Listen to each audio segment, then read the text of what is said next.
Hello guys, today we prepare a red chili sauce or red chili paste, up to you. For this recipe we need 500 grams of red chilies that we will remove the green part, cut into pieces and remove the seeds. Plus 1 tablespoon of capers, the one that I harvest in Greece, and half teaspoon of salt plus 1 tablespoon of extra virgin olive oil. Another thing very important is that you find a plastic glove because the chili is very spicy. Plus, if you have the space outside, you can do it outside, or please leave open the doors and the windows. Now we clean the chili, we put in the pot, we add the caper, the salt and the extra virgin olive oil. When they are soft, with the mini pimmer, with the mixer, we make the sauce, and after, up to you. More you keep on the fire, more thick become the sauce. You can use this sauce for different dish, for the pasta, to put with other stuff. When you cook, if you want to your food be spicy, you can add a spoon. But I will use this sauce in the next video to make the NDUJA, another kind of salami from south of Italy.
Our sauce is ready.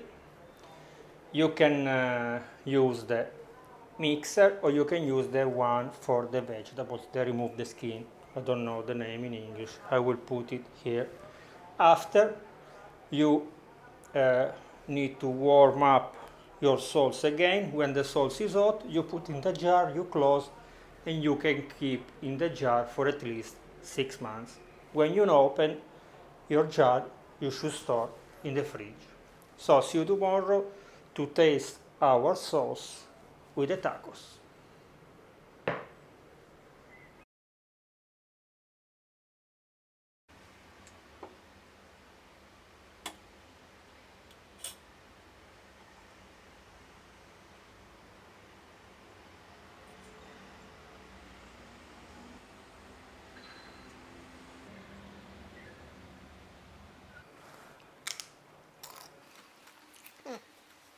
Spectacular, spicy but not so strong.